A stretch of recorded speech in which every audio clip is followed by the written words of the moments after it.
मुझे खुशी है कि मुख्यमंत्री मोहन चरण मांझी जी की पूरी टीम उड़ीसा के विकास को तेज गति देने में जुटी है। Food processing, petrochemical, port-lead development, fisheries, IT, edutech, textile, tourism, mining, green energy, ऐसी हर इंडस्ट्री में उड़ीसा भारत के लीडिंग राज्यों में से एक बन रहा है।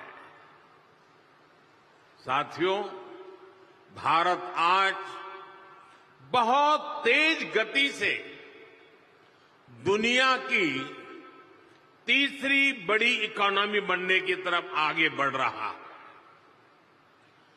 $5 ट्रिलियन इकोनॉमी का पड़ाव भी अब ज्यादा दूर नहीं है। बीते दशक में मैन्युफैक्चरिंग में भी भारत की ताकत सामने आने लगी है। अब भारत की इकोनॉमी के विस्तार के दो बड़े पिलर हैं। एक हमारा इनोवेटिव सर्विस सेक्टर और दूसरा भारत के क्वालिटी प्रोडक्ट्स। देश की तेज प्रगति सिर्फ रॉ मटेरियल के एक्सपोर्ट पर संभव नहीं है। इसलिए हम पूरे इकोसिस्टम को बदल रहे हैं, नए विजन के साथ काम कर रहे हैं। यहां से मिनरल निकले और फिर एक्सपोर्ट होकर के दुनिया के किसी देश में पहुंचे, वहां पर वैल्यू एडिशन हो, कोई नया प्रोडक्ट बने और फिर वो प्रोडक्ट भारत में वापस आए। ये ट्रेंड मोदी को मंजूर नहीं है।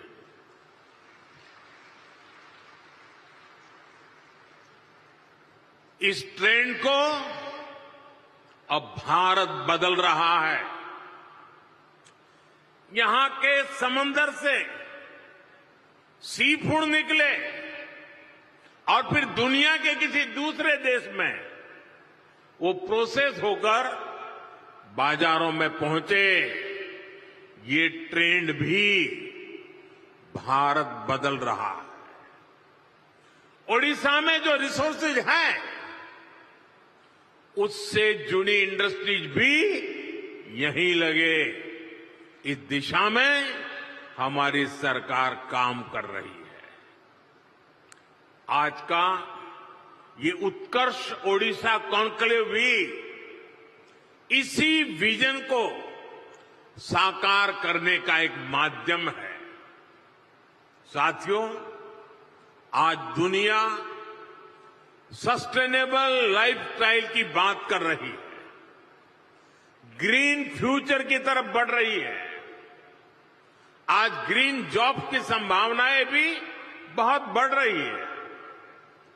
हमें समय की जरूरतों और डिमांड के हिसाब से खुद को बदलना है, उसके हिसाब से ढालना है।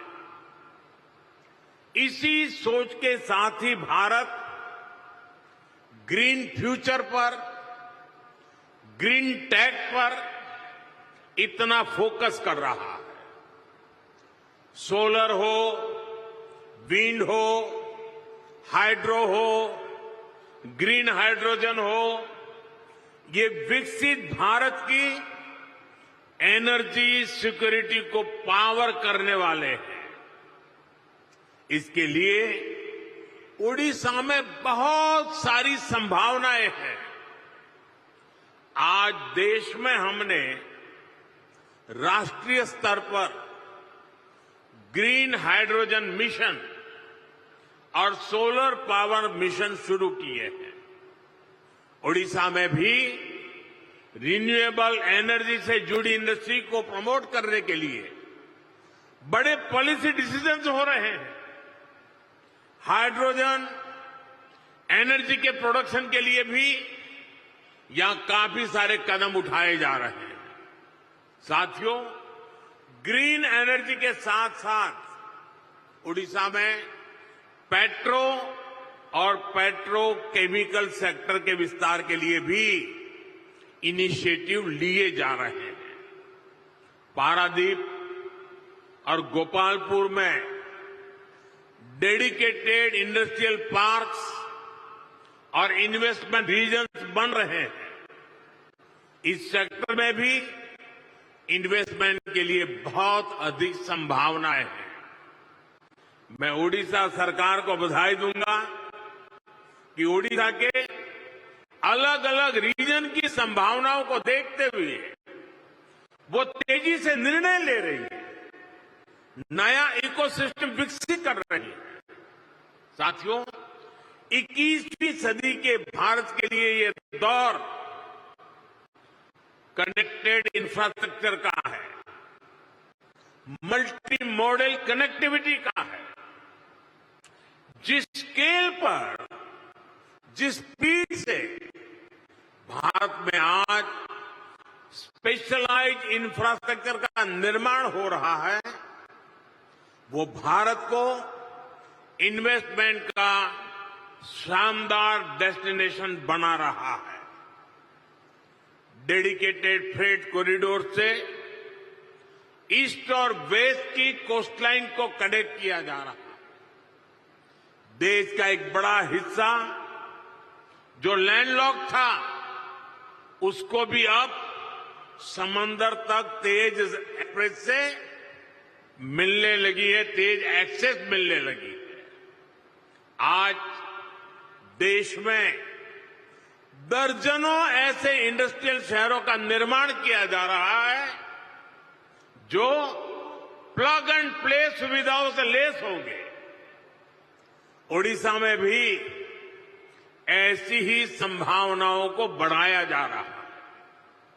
यहां रेलवे और हाईवे नेटवर्क से जुड़े हजारों करोड़ रुपए के प्रोजेक्ट चल रहे हैं।